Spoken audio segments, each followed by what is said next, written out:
Hi, I'm Dom Hind, and fuck, I'm nearly 50. Actually, I'm 48 now, and I am counting. Over the years, I've spent a lot of time trying to become the best version of myself.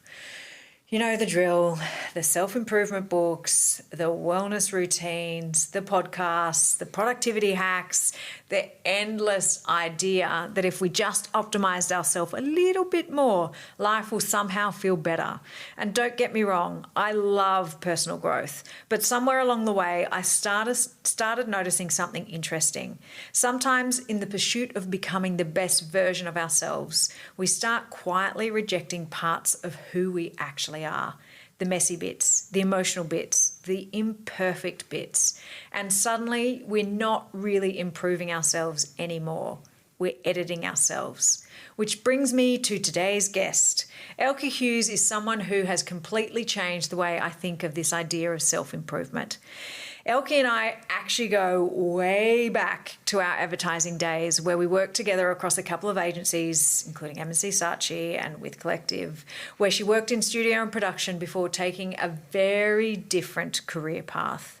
These days, she's the founder of Be Your Happy, where she works with women as a Psychic K facilitator, Reiki practitioner, and integrative wellness coach.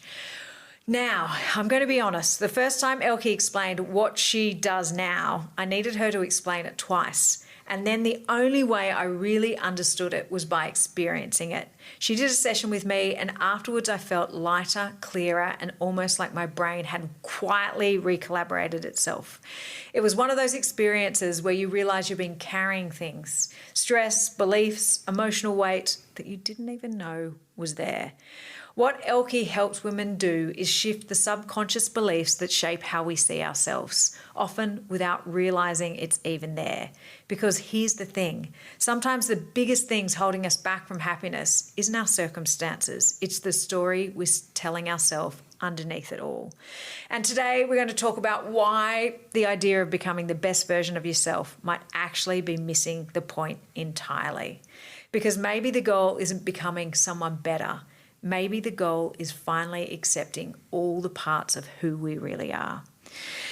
And honestly, fuck, I'm nearly 50, and isn't it amazing?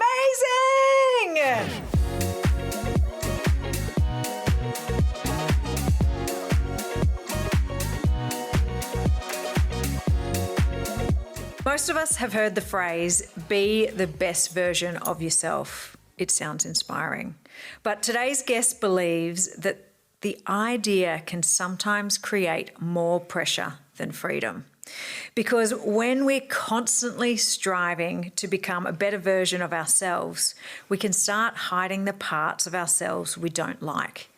The parts we feel ashamed of, the parts we think make us unworthy, the parts we believe we need to fix.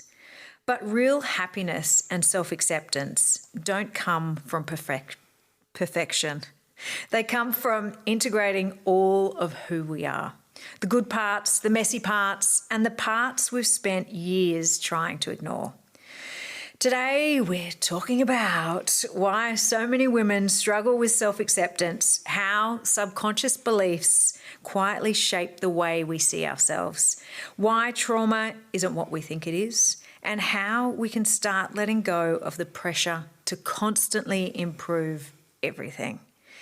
Elkie Hughes, welcome to Fuck, I'm Nearly 50. Thanks, Tom. Yeah. And fuck, I am nearly 50 Yeah. in a couple of months. Yeah, just a little bit ahead of me. Yeah, just a tiny bit.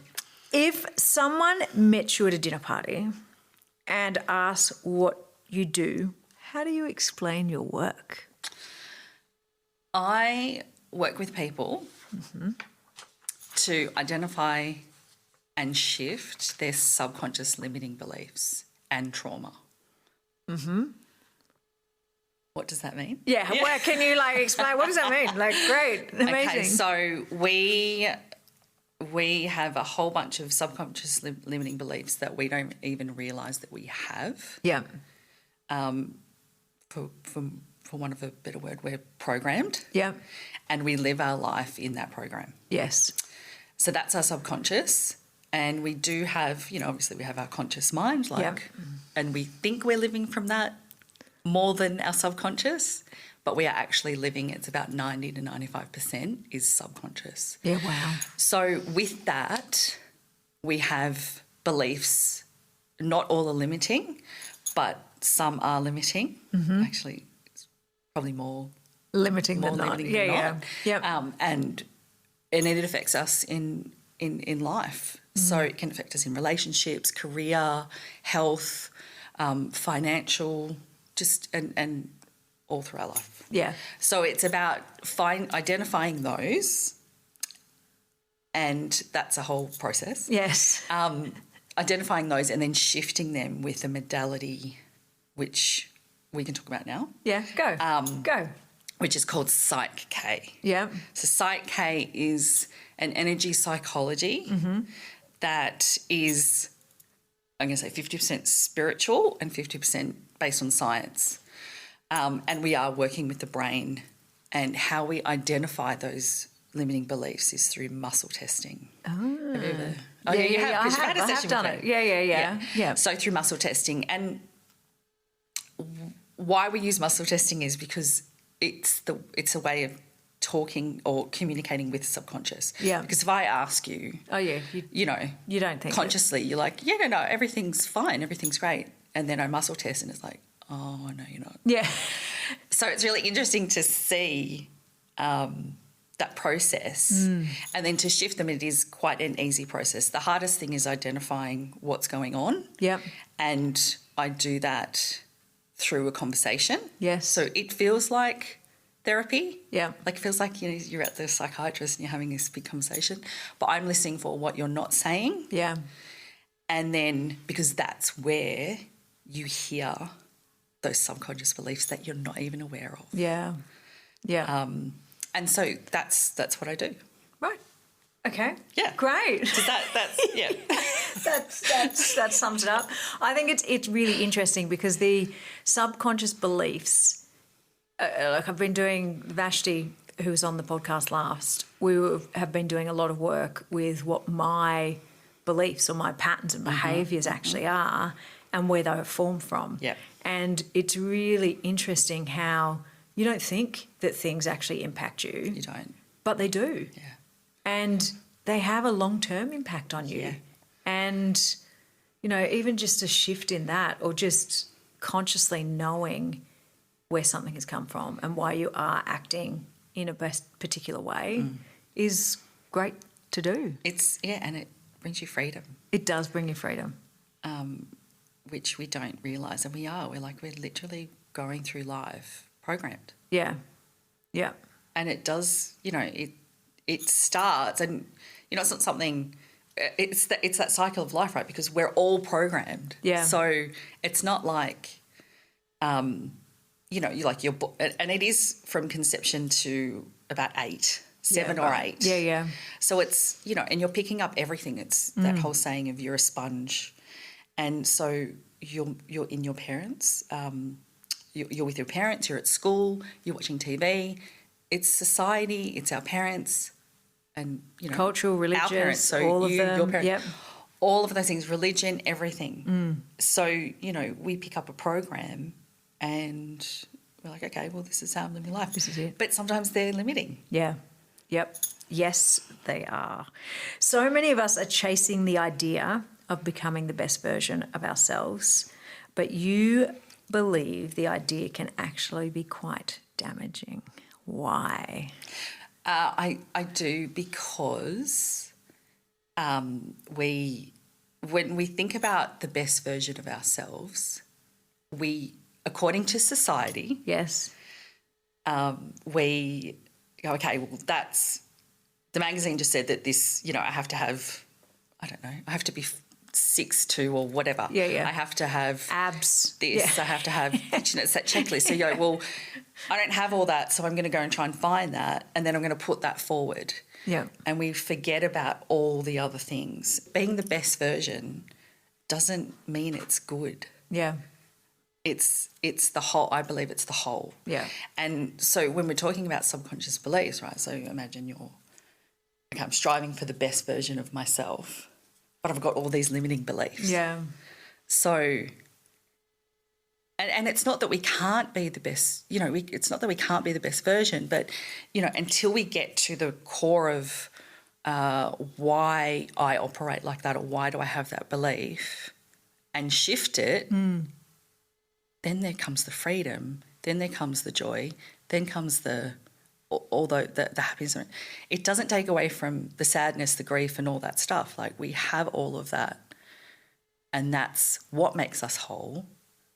But who says that the joy and the love and all that is the best version? Why can't anger, fear, why can't they be part of that as well? You don't have to have this perfect persona of what's expected. Yeah, there are. But I mean, there's light and shade in everything. Everything. And if you don't have the shade, you forget to appreciate how good the light is. Yeah, and it's balanced, so you can't really have, the good all without light. the bad, exactly. the light without the dark. No, it is all, it is all there. Yeah. When do you think, where do you think the pressure comes from?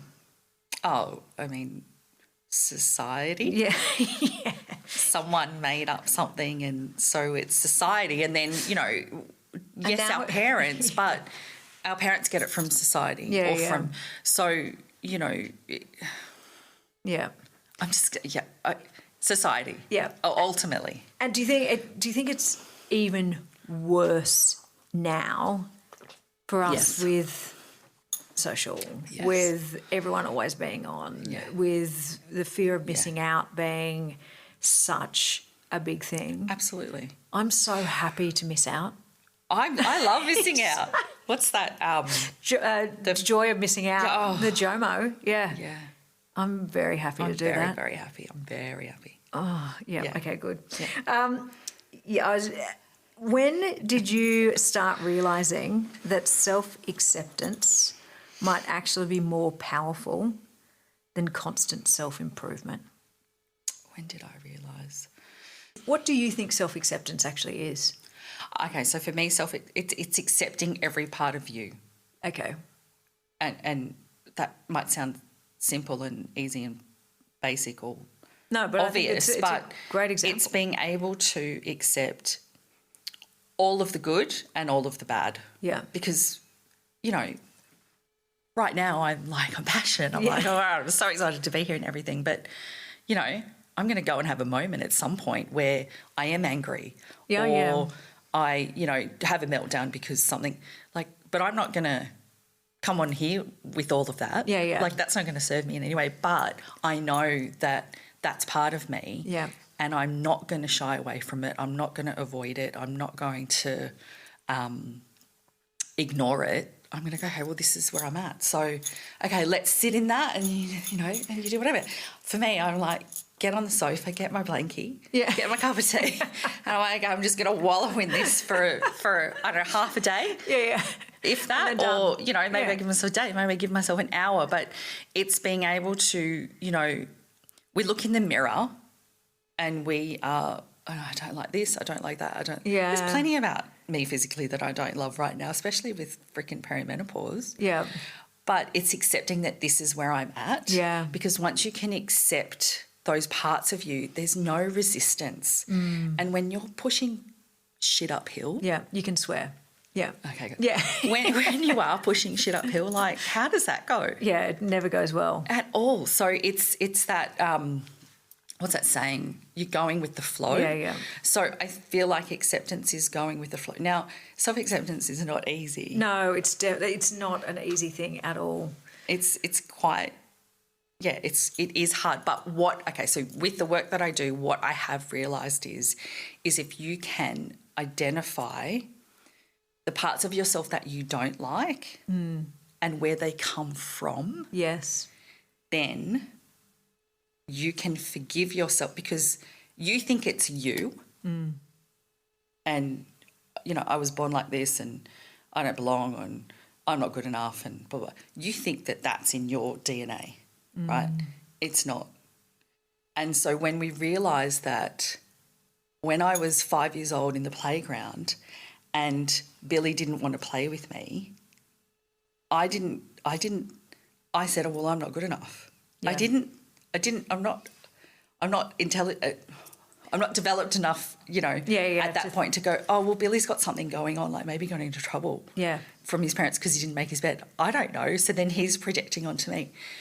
We don't think about that when we're 5. We just go, oh, my God, there's something wrong with me. Yeah. Right? And then we take that and put that on the backpack and then we go walk through life. So I've gone off on a tangent. No. I think that it is. Well, it's all part of the self-acceptance, and I think the thing with self-acceptance is knowing what is in your backpack. Yes, and understanding it so we can shift it. Yeah. Because you don't have to carry that thing. No, and that's the thing. Like, and I guess with the work that I do, it is that simple. Yeah. Once we identify the blockages. Yeah. But I think with self-acceptance, you do have to do the work to understand where it's from. Once you get that, walk in the park. It's so funny. Like everyone always, and I always say this to everyone always talks about doing the work. And I freaking struggle so hard with doing the work because I'm like, what do I need to reflect on today? Like what But how much of the work are you taking on, right? Because... Like, do you have a checklist of, okay, I've got 10 things that I have to do today, like on to me? work on you? Yeah. No, I've got a checklist of like thousands of the other things I need to do, but I never look at it and go, "Ooh, these are the things I need to do for me." Okay. Why should I be having a checklist of the work for me? No. Okay, good. Absolutely not. God, because that's making the work sound even more like work. And that's why I'm like, oh, I hope, yeah. Because I don't think it's that. I think it's more if you're consciously aware of, oh, I'm triggered here, or why did I react in that way, and go, oh, I didn't, where does that come from? Because that's not authentically me. Yeah. That is, so I think it's awareness. Yeah. I don't think it's I have to sit and meditate half an hour and that's all great. Like if you have all that time to do that, bloody fantastic.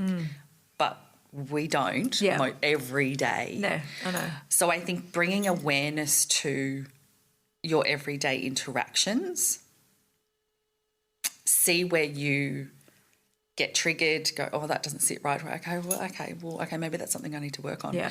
And you look at it when it's time or when you do have a minute, or you don't go, oh, fuck, I did this, and oh my God, I reacted this way, and oh my God, now that person doesn't like me, and you just spiral. Yeah. It's interesting. It's awareness. Yeah, it is. Well, and one of the things that I was working with Vashti on was observing. So for me, the big thing is to pause, like the power of the pause and the permission to pause, but also observe. Yeah. So observe how you were in that moment, and why you reacted that way. Yeah. And is there a way you can actually stop before reacting? Yeah. And that's the work. Yeah. To me, that is the work. So hard. Anyway. But I think people think the work is, it's like I have to get up and then I have to get up before my kids because I have to, true. I have to sit and meditate for half an hour, and then I have to do this, and then I have then to I've got to stretch, and then I've got to stretch, and then I've got to have, make sure I have it. I don't think that's the work. The work. Yeah, the work is in here. And in here. And in here. Yeah, sorry. And even with the work, I always use my brain more than my heart. Your conscious versus your subconscious. Yeah. And that's it. Like I always try and think my way out of shit rather than actually feel it out of shit. Stop and take a minute. Yeah. Which is... Right side is literally just been all in surgery this year. I wonder why. Why do so many people feel the need to hide parts of themselves? They just don't like them. But they don't like them because, again, it's I believe society saying this is perfect and this is how you have to look, or this is perfect and this is how you have to be. Yeah. So, for us as women in the workplace, you have to be a certain way and you can't have a cramp. You can't have a moment. You have to be, everything's perfect. And it's like, well, that's not the truth. Yeah. And then, you have to, have a flat stomach and not have hips and, have a bust X, Y, whatever size that is, and your hair has to be like this, and you can't have freckles, and, like, you have to be a certain height. That's not reality. Yeah, I know. It's not. It is not reality. So I think society, again, has a lot to answer for. But the problem is we buy into that. Yeah. So, and I think one of the hardest things is that we're all so worried about what everyone else thinks. Absolutely. Like everyone thinks that someone's thinking about them, but they're not. They're all thinking about themselves. And it's like, why do we actually care so much? Yeah. Like, let's just stop giving a shit. Yeah.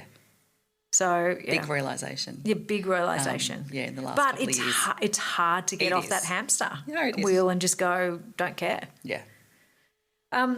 Where does that deep feeling of not feeling good enough actually come from? Do you think it is like from a lot of childhood where we get in a situation where someone doesn't want to play with us, or someone says something about us, or, is it that? It can be that simple. Yeah. Or it can be, we can go as far as abuse. Yeah, yeah, right. Like, that's the extreme, but it can be as simple as, Susie didn't want to play with me today. She's playing with her other friends. Okay, at that age, how do you justify that? You can't. You can't. You can't. It was funny. I was listening to, on the way over here, I was listening to Zach Seidler talk about teenage boys and even with the whole manosphere, but how people, how they are being perceived with the looks maxing. And it's so important to have those conversations, like just to keep the conversations opened with, and I think that's even true with younger kids as well, and finding out why or what happened during the day, the feelings that you felt, so that we can try and help them understand it. Absolutely. Because even now, I still don't know whether I know how to describe how I'm feeling in a moment.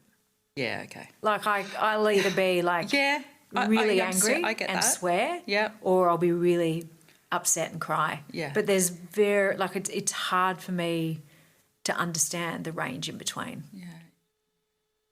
I think. Is that the work? Yeah, Have I done the work? Yeah. No, but I think it's probably the same for me because, and I think, it's like trying to describe how you feel. It's like, okay, well, let's just feel it. Yeah. Just feel it. Because I think you think the feeling rather than actually feeling it. The feeling. Yeah. And I think, it's because we're disconnected from ourselves. We're not connected. We're all out there.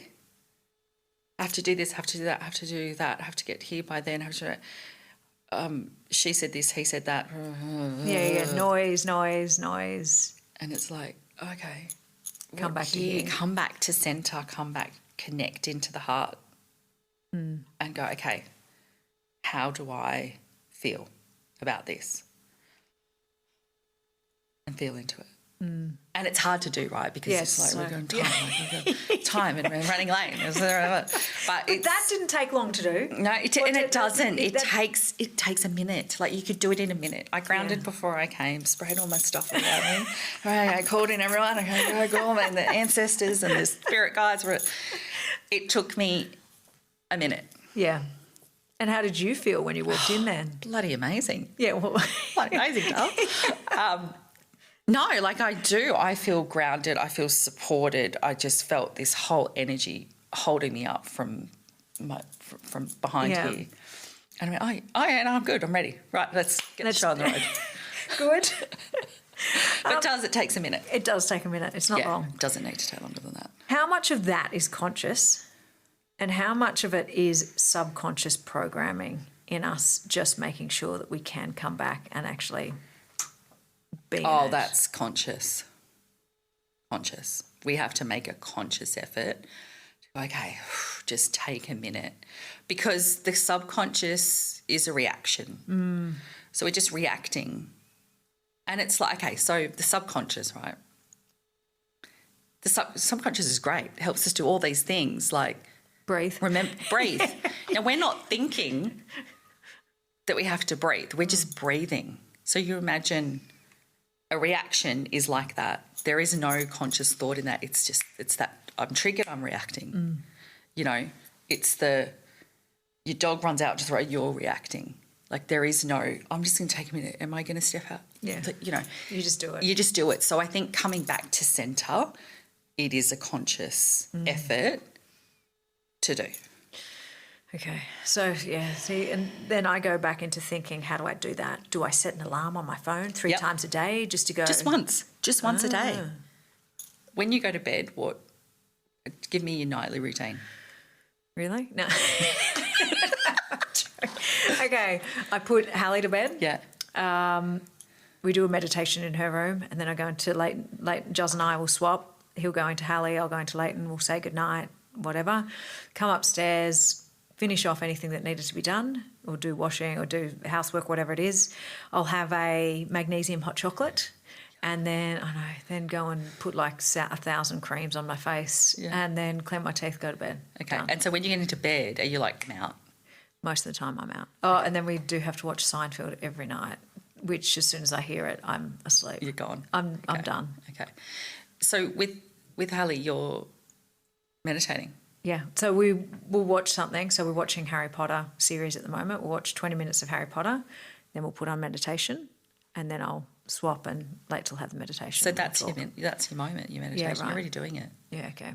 So conscious, okay, but you're doing it for her. Yeah. Okay, so now you're going to do it for you as well, because she's doing it for her. Hallie's doing it for her. You're now going to go, okay, so this is also my time. To think. No, not think. Oh, well, okay, to feel. Be. Okay, not to think. No thinking. I hate this not thinking thing. To be and feel. And you're going to think. Yeah. But so when you do, you're, oh, that's a thought. Okay, just put that thought away. Yeah, okay. Don't be fooled that everyone meditating has an empty mind while they're meditating, because they don't. I try. I do try and meditate, and then I'm just like, okay, there's 20,000 things I need. Yep, great. And just go, I okay. better forget about it. All right, and so, okay, I'm going to think about that in a minute. Yeah, I'm just going to literally visualise taking that, put that to the side. Like I'm here now. Maybe concentrate on your breath. Just okay, in, out. Yeah. Because while you're doing that, you can't think about the other stuff. Yeah, true. So that's your time. That's it. Yeah, you don't need to add more time. Thank God. You focus on yourself. Yep. While In that Hallie's time. focusing. Yeah, you're done. There you go. You've been doing it. You didn't even know. Yeah, but I was thinking in that time, not feeling. Yeah. For people who are hearing this concept, the subconscious and the conscious, for the first time, what do they need to take out of it? Understanding that your conscious mind is your... Okay, so... All right, no, let's do it this way. Your subconscious mind takes up 90 to 95%. So we're operating subconsciously at that level. Yeah. So 10%, 10% is a conscious thought. So while you think you're in control, you're actually not.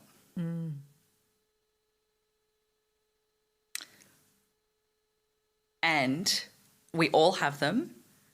We can't escape it because, I mean, of course, like the whole bodily function and all that stuff, like that's how we survive. Yeah. So great, tick, good. But also when we're talking about programming and beliefs, they're set in from conception. So you're in here until about 7, 8. And that's just the way it is. Like, because at 5, 4, 6, you're not like, oh, that's a subconscious. No, I'm not going to take that on. We don't have the capacity to do that at that age. We just take it So on. it's not until we're, beyond that, our frontal lobes developed. We're all like, oh, okay, right. Okay. Now I can so make sense now of I it. can go, right, Y, X. Okay, let's do this, let's do that. Yeah. Okay, great. So these beliefs, how are they shaped, or how can we shift them? So even when you were talking about that, like I'm like, oh God, poor Leighton and Hallie, they're already stuffed by 8. Yeah, but look, I mean, we're talking about limiting here, right? Yeah, yeah. We're not, like we've all got encouraging, great, positive, true. Beliefs that we think are, we think they're conscious though, but we have as many, limiting, well, maybe we don't, but we also have encouraging, positive beliefs. Okay. So not limiting. We're talking about limiting. Yeah. Right? Okay, fine. So, what was the question? So I haven't stuffed them up yet. No. Look, have you stuffed them up? Look, I mean, but that's when we're talking about the cycle of life, right? Because where does it start? Yeah. And I do think even with that, like there's asking the kids the questions, like just questions that you wouldn't normally ask them. It's been something really interesting. So we got this pack of cards which had questions on them. Oh yeah, I've heard about this. Yeah, which are great because at dinner we'll all ask 2 questions each, and it's stuff that I wouldn't normally have asked the kids, or they wouldn't have normally asked me. Yeah. And it just gives me a little insight into what they think and how they feel. Yeah, which is more great. what they think, but like it is something nice to do. Yeah, it's awesome. We had something similar actually. My stepdaughter lives with us at the moment. And, like we come from work, and it's like, how are you? How was your day? Yeah, good. Yeah. How was your day? You're going to say good, bad. You're not going to really, especially me, like, I'm not going into all the feelings. Yeah. I'm like, yeah, it was good. It was shit. Like I'm going to give you a bit straight, good, shit, great, bad. And so we had this conversation around how, look, maybe we need to, and it was on Steve Bartlett's, I think it was Steve Bartlett. And so the new question is, what was the highlight of your day? Oh, yeah. We also do high-low buffalo. It's that. And it's like, oh, well, actually, like that's a whole other, question that you can elaborate on and you feel like you want to answer. Yeah.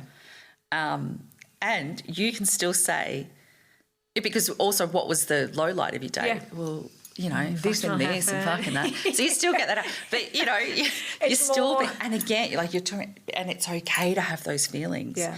We have to have those feelings. Yeah, I agree. I do. I really agree. And more to that with have you stuffed the kids up?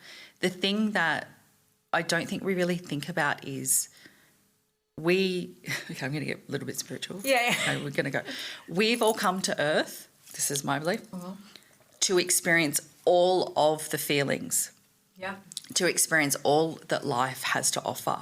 Joy, love, grief, anger, sadness, frustration, rage. Yeah. Like we're here to experience all of that. So, where's the perfect in that? Yeah, there's no perfect in that. Well, it's whole. That we're doing it with the whole is the perfect. Yeah. The whole is the perfect. That's it. Okay, good.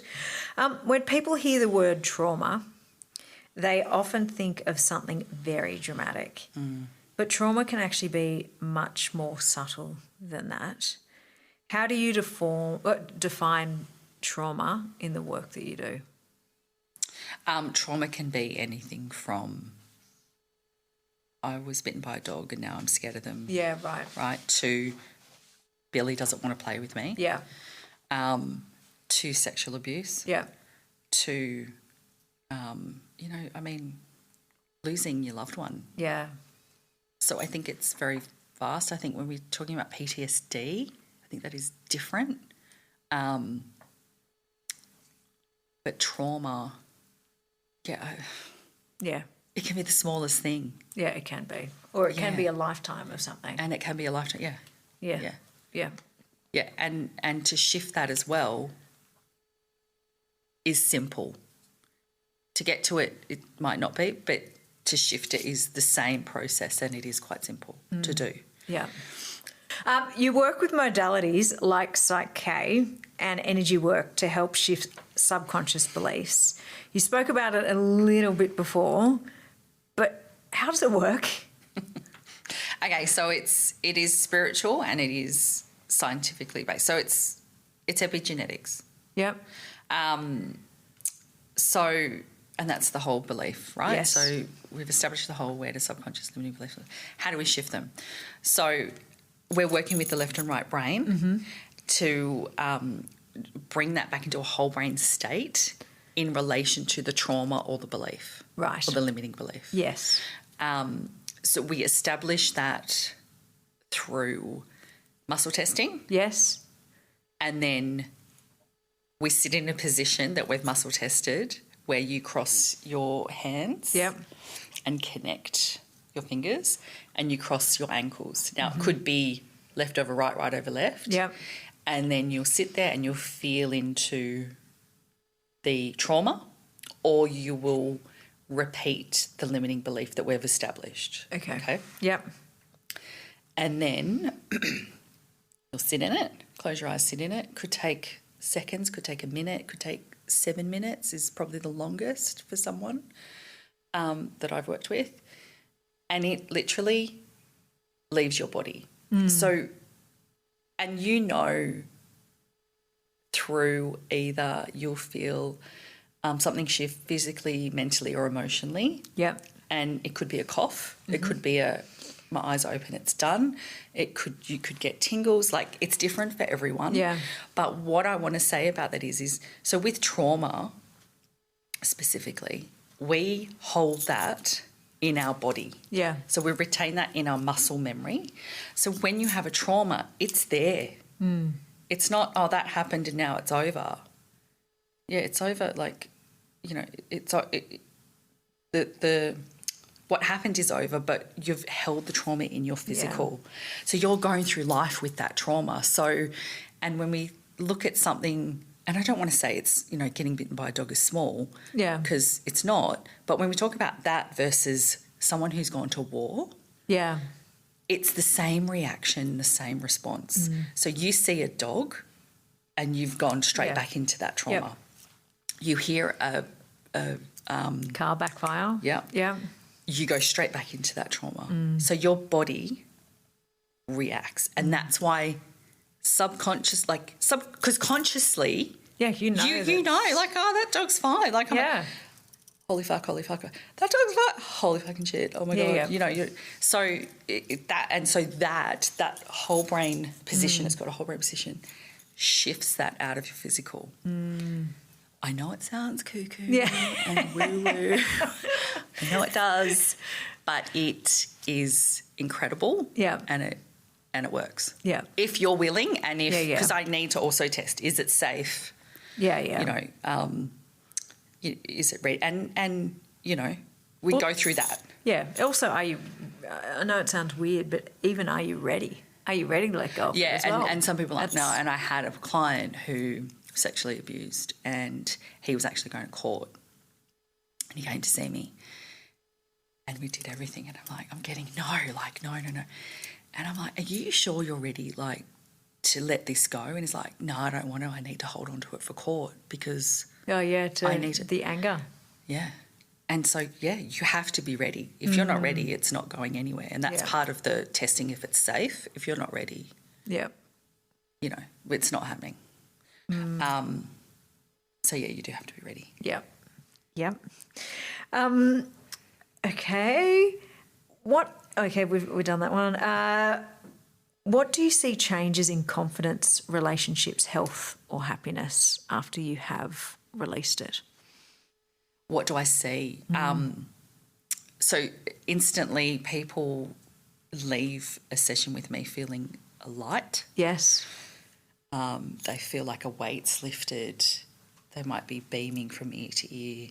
They might just feel more grounded. It's always positive, apart from that. Yeah, that not one. Ready, like you've gone through.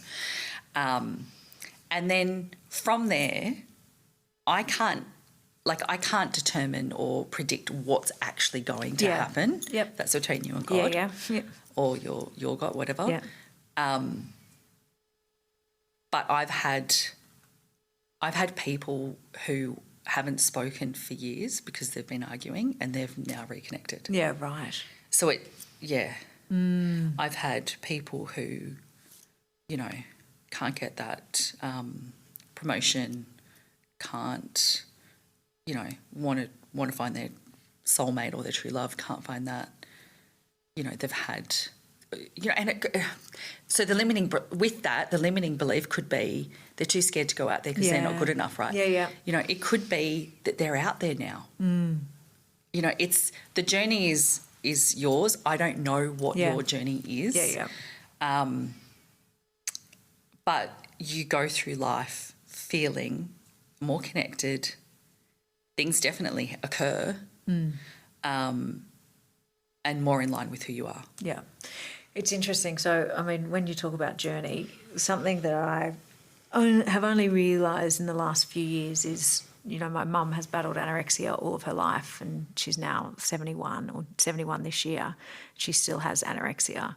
And I tried all of my life to try and help her and try and fix her. And, you know, it was me who admitted at a hospital 3 years ago. And I finally realised and let go that it's actually not my journey, it's hers. And it's hard. Like, it's really tough. It's but really hard. I had to give myself that space because I couldn't hold it anymore.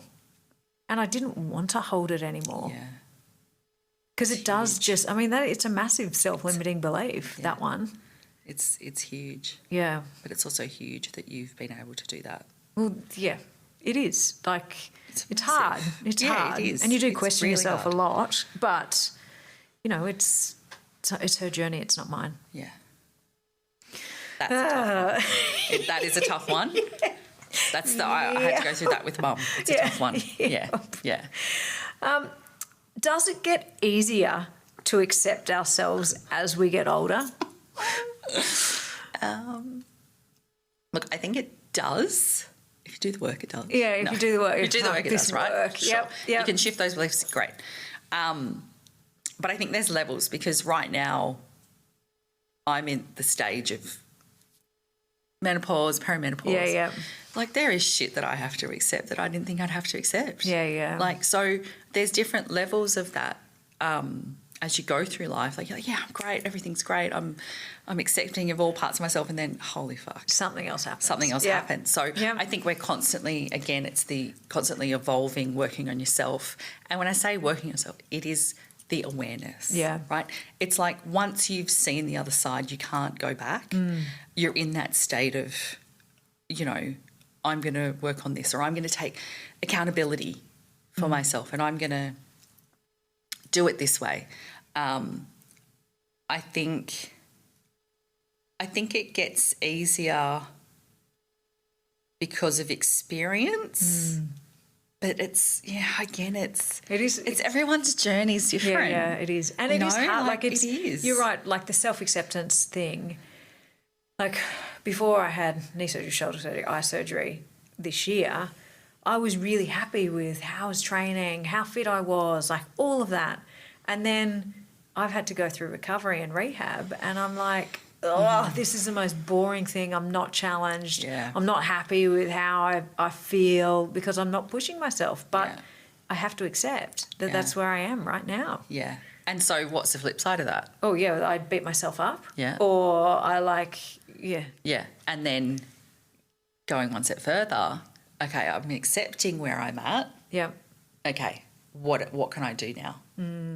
Yes. So because there again, it's the resistance. Yes. What you resist persists. So once you accept it, it's like, oh, well, hang on, no, I can do this. Yeah. Even though I can't go to the gym, do all the things that you want to do. Oh, that's an opportunity for something else. Yes. And that's the awareness. Yeah, yeah. Okay, I'm using great. awareness a lot today. Yeah, I know, awareness. See, I know. your awareness is my observe. Yeah. Yeah. Yeah. Have you noticed shift in your own self-acceptance over time? Oh, yeah. Yeah. Yeah, I used to hate myself. Yeah, right. Oh, I didn't, yeah. Yeah. So what changed then? What changed for me? Well, I left advertising. Yeah, well, it's different now. Yeah, it is different now. What changed for me? I got a calling that wouldn't go away until I answered it. It was to go to Israel. Yep. And that wasn't even on my radar. Yeah. But at one day, it's just like, and I kept getting these, and I'm like, wow, I've got to go. And I took off, and for me, it was, I found my soul. Yeah, right. So that's and that was huge. It's like I went home to work out who I was. Yeah. The other thing was, like, two big things. Like, I lost mum at 40, 30, 34, 33, 34. When stuff like that happens, like, your whole foundation goes. Like, you don't give a fuck about anything. Yeah. So you reevaluate stuff. So But also, big I think things that happened. loss like that, it makes you reevaluate life and how precious it actually is. Yeah. Yeah. And that's then, you know, I did a few things, but then the Israel trip came. Once I started to kind of work through the grief, I then got that calling. So they weren't connected, like losing mum and that trip. But I certainly stopped giving a fuck about what everyone thought. Yeah. Yeah. And I think that trip gave me the grounding to go, this is me. Yeah. And I'm accepting all of it because maybe I've got something else to give. You know, like, and again, like when I even say that, when that comes out, I kind of go, well, you know, it's that expectation of what does society want me to give? Yeah. Versus, well, this is what I have to offer. Yeah. Yeah, interesting. Wow. Okay.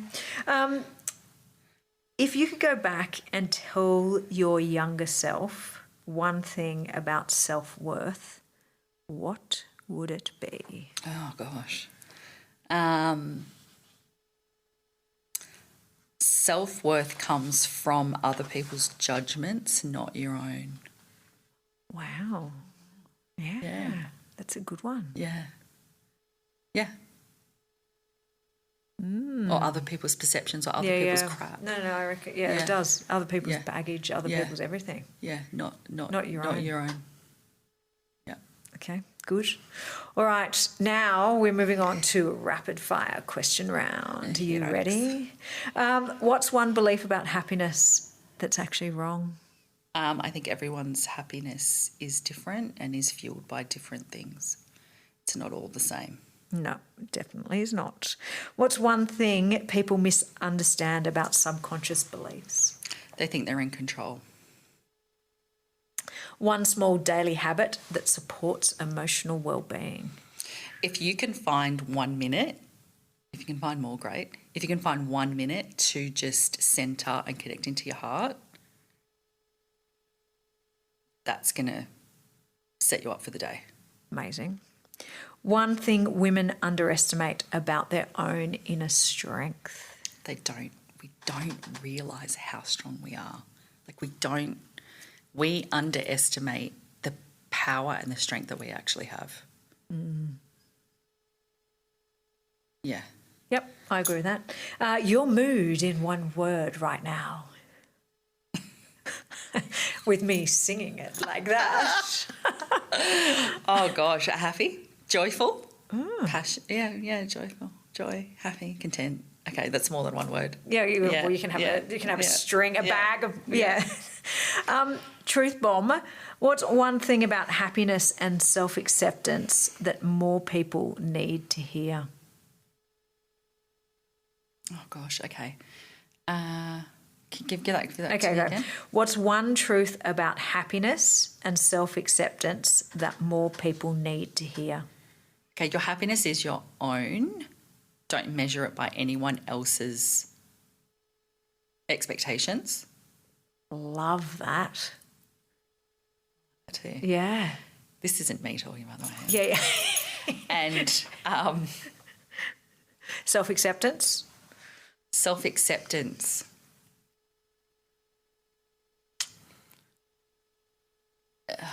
It's